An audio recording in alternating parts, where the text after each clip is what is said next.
प्याज की उन्नत खेती यूट्यूब चैनल पर आप सभी मित्रों का स्वागत, वंदन, अभिनंदन। किसान भाइयों, आज हम सिर्फ और सिर्फ किसानों के बीच किसानों की ही चर्चा हमारे इस वीडियो में करने वाले हैं। एक इसका मकसद मेरा यह है कि जितने भी किसान, प्याज के किसान मेरे यूट्यूब चैनल को देख रहे हैं या फिर मेरे प्याज की उन्नत खेती व्हाट्सएप ग्रुप से जुड़े हैं और जो नहीं जुड़े हैं वह भी जुड़ सकते हैं। मेरा मकसद ये है कि मध्य प्रदेश, राजस्थान, गुजरात, महाराष्ट्र, आंध्र प्रदेश, तमिलनाडु, कर्नाटक, पश्चिम बंगाल, जहां जहां पर भी प्याज की खेती होती है, उत्तर प्रदेश, बिहार, उत्तराखंड, लगभग भारत के 17 से 18 राज्यों में जो प्याज की खेती करने वाले किसान हैं। क्योंकि उत्तर प्रदेश और हम उत्तर भारत की यदि बात करें तो उत्तर भारत में प्याज की खेती कम होती है और दक्षिण भारत में, मध्य भारत में और महाराष्ट्र में प्याज की खेती का रकबा लगभग 70% खेती जो प्याज की है वह महाराष्ट्र, मध्य प्रदेश, कर्नाटका, आंध्र प्रदेश, तमिलनाडु, गुजरात, इन क्षेत्रों में होती है। इसके साथ साथ राजस्थान को भी हम जोड़ते हैं क्योंकि राजस्थान में भी बहुत अच्छे बड़े पैमाने पर प्याज की खेती होती है। तो किसान भाइयों, मेरा मकसद ये है कि जितने भी प्याज के किसान हैं भारत में, मैं पूरे भारत ऑल इंडिया की बात कर रहा हूं, पूरे किसान जो भी मेरे चैनल को देख रहे हैं वह मेरे चैनल को सब्सक्राइब जरूर करें। उसके बाद पूरे वीडियो को जरूर देखें। आपको जब भी समय मिले उस वीडियो को देखें, क्योंकि मेरा मकसद ये है कि जितने भी प्याज किसान हैं उनको सबको एक ही प्लेटफॉर्म पर खड़ा करना है। क्योंकि एक ही प्लेटफॉर्म पर जब हम रहेंगे, सब एकजुट होकर रहेंगे, तो हम प्याज के विषय की बहुत अच्छी जानकारियां हम लोगों तक पहुंचेगी। जिस प्रकार से व्यापारियों का एक यूनियन होता है, जिस प्रकार से कर्मचारियों का यूनियन होता है, उसी प्रकार हम इस प्लेटफॉर्म पर आकर हम भी ऑल इंडिया लेवल पर सिर्फ और सिर्फ प्याज की ही विषय की चर्चा करने वाले हैं। प्याज के भाव के विषय की चर्चा हम करते हैं, तो हम एक ही प्लेटफॉर्म पर क्यों ना आया जाए। तो हम प्याज उत्पादक संगठन बनाने की कोशिश मध्य प्रदेश में कर रहे हैं, लेकिन हम प्याज उत्पादक संगठन ऑल इंडिया बनाने की कोशिश कर रहे हैं, जो एक ही प्लेटफॉर्म, सोशल मीडिया के एक ही प्लेटफॉर्म पर जुड़े। ऐसी मेरी कोशिश है। तो किसान मित्र जो प्याज की खेती करता है वह मेरे चैनल को सब्सक्राइब जरूर करे और मेरे प्याज की उन्नत खेती व्हाट्सएप ग्रुप से भी जुड़े। मैं डिस्क्रिप्शन में उसकी लिंक आप लोगों को दे रहा हूं। मेरे जितने भी वीडियो हैं उनके डिस्क्रिप्शन में मेरे व्हाट्सएप की लिंक मिल जाएगी। उसका मकसद ये है कि हम प्याज की खेती तो लगभग सभी किसान मित्र करते हैं, लेकिन उसको बेचने का जो सिस्टम है वह हमारा गलत है। भंडारण का सिस्टम है वह गलत है, रख रखाव का सिस्टम है वह गलत है। हमें हर प्रदेश में अलग अलग तरीके से भंडारण की विधियां हैं, हर प्रदेश में अलग अलग प्याज को पैदा करने की विधियां हैं, लेकिन जमीन सभी जगह की अलग अलग है।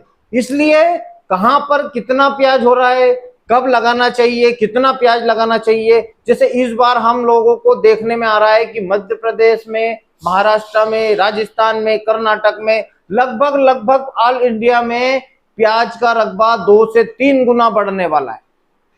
2 गुना प्याज बढ़ने वाला है, ये मान के चलिए आप। 3 गुना तो नहीं, लेकिन 2 गुना। पिछले साल यदि 60% प्याज लगा था तो इस बार 120% प्याज लगने वाला है। तो इससे किसान मित्रों हम लोगों को कितना नुकसान है और कितना फायदा है। यदि हम प्याज की खेती करना चाह रहे हैं तो हम लोगों को जितना प्याज हम लगाते आ रहे हैं उतना ही प्याज लगाना चाहिए, जिससे हम लोगों को ये भाव हर साल मिले, हर वक्त मिले। लेकिन होता क्या है, इस बार हम लोगों को प्याज का, लहसुन का, आलू का रेट मिल गया या हमें लहसुन का अच्छा भाव मिल गया, तो 3 गुना लहसुन इस बार मध्य प्रदेश में भी लगने वाली है, गुजरात में लगने वाली है, राजस्थान में लहसुन लगने वाली है। तो किसान भाइयों ऐसा ना करें। जितनी मात्रा में हम लहसुन लगा रहे हैं, जैसे हम 10 बीघे की लहसुन लगा रहे हैं तो हमें 10 बीघे की लहसुन लगाना है। इस बार भी लहसुन का रकबा नहीं बढ़ाना है। प्याज हमने जैसे मान लो 50 बीघे का लगाया है तो इस बार भी हमें 50 का ही लगाना है, 100 बीघे का प्याज नहीं लगाना है। क्योंकि किसान के पास में मान लो जिसके पास ज्यादा जमीन है तो वो क्या करता है कि 30 बीघे का प्याज लगाया तो वहां 50 बीघे का लगाने लगेगा। तो ऐसे में प्याज का रकबा 2 गुना बढ़ने वाला है। मेरे कहने से भी कुछ नहीं होगा कि मैं कह रहा हूं तो प्याज नहीं लगेगी, प्याज तो सब लगाएंगे, लेकिन अच्छी तरीके से उसकी हम देखभाल कर सके, अच्छी तरीके से उसका भाव ले सके, अच्छी तरीके से हम उसका भंडारण कर सके। क्योंकि ज्यादा माल लगाएंगे तो एक आकलन करने में भी बड़ी परेशानी और समस्या पैदा होगी। इसलिए कम माल लगाएं, माल को टुकड़ों में बेचें और आखिरी तक अपने माल को बेचते रहें।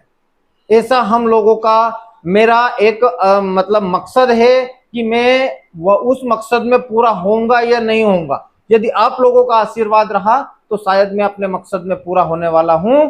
मुझे सिर्फ और सिर्फ प्याज किसानों के हितों की रक्षा करने के लिए, प्याज किसान इतना परेशान रहता है, इतना खर्च करने के बाद भी कभी प्रकृति उसका नुकसान करती है, तो कभी सरकार उसका नुकसान करती है, तो कभी किसी कारण से मंडियों में उसका नुकसान होता है। तो ऐसे में मैं यह चाहता हूं कि जितने भी मेरे प्याज कृषक हैं वह एक ही प्लेटफॉर्म पर मेरे साथ जुड़े, ताकि हम आपस में डिस्कस करेंगे। हम यूट्यूब के माध्यम से भी डिस्कस करेंगे, हम व्हाट्सएप के माध्यम से भी डिस्कस करेंगे। तो ऐसे में हम लोगों को एक अच्छी जानकारी, प्याज की उन्नत खेती की जानकारी, मुझे मेरे जो प्याज की उन्नत खेती व्हाट्सएप ग्रुप है, प्याज की उन्नत खेती यूट्यूब का जो चैनल है मेरा, सिर्फ और सिर्फ किसानों की मदद के लिए। तो किसान भाइयों, यदि आप मेरे चैनल को देखते हैं, यदि मैं लिख दूंगा ऊपर हेडलाइन में इसके प्याज में तेजी होगी, तो ज्यादा लोग उसको देखने वाले हैं। मुझे ज्यादा लोगों को नहीं दिखाना है, मुझे सिर्फ और सिर्फ प्याज के किसानों को इस प्लेटफॉर्म पर खड़ा करना है, ताकि वो मुझसे जुड़े, मेरे अनुभवों से जुड़े और मैं उनके अनुभवों से और भी अच्छा कार्य कर सकूं। तो मेरा मकसद सिर्फ और सिर्फ प्याज किसानों को एकत्रित करना है, उनका संगठन बनाना है। आज प्याज के बाजार में हम लोगों को किसी भी प्रकार से कोई नरमी नहीं दिखाई दी। प्याज के बाजार में किसी तरह की कोई हलचल हम लोगों को नहीं दिखाई दी है। आज 6 नवरात्र हो चुके हैं, लेकिन किसान भाइयों बिल्कुल भी घबराने की आवश्यकता नहीं है। नवरात्र समाप्त होने वाले और जाते जाते मां जगदम्बा हम लोगों की जो मनोकामना है उसकी भी पूर्ति करने वाली। अब आप लोग समझ ही गए होंगे कि मैं क्या कहने वाला हूं। आप बिल्कुल भी चिंता ना करें, हम एनालिसिस कर रहे हैं और आप लोगों के बीच में आ रहे हैं। तो आप लोग बिल्कुल भी ना घबराएं किसी भी तरह से। बहुत सारी अफवाहें चल रही है प्लेटफॉर्म पर, ज्ञान की बातें, बहुत दुनिया की बातें यूट्यूब पर है, व्हाट्सएप पर है, इंस्टा पर है, फेसबुक पर, मतलब जितने भी प्लेटफॉर्म हैं सोशल मीडिया पर, उन सभी पर बहुत अच्छी अच्छी बातें चल रही है। लेकिन प्याज के अंदर की खबर सिर्फ आपको मेरे ही प्लेटफॉर्म पर पहले दिखा दी जाती है, पहले बता दिया जाता है। खेती के विषय की भी जानकारी आपको जो भी चाहिए आप कमेंट के माध्यम से करें। आप लोगों को उसके वीडियो के माध्यम से उसको भी आपको पूर्ण रूप से समझाया जाएगा। अभी नर्सरी का समय चल रहा है, किसान मित्रों के फोन भी आ रहे हैं, किसान मित्रों के कमेंट भी आ रहे हैं कि नर्सरी क्या डाल दी जाए।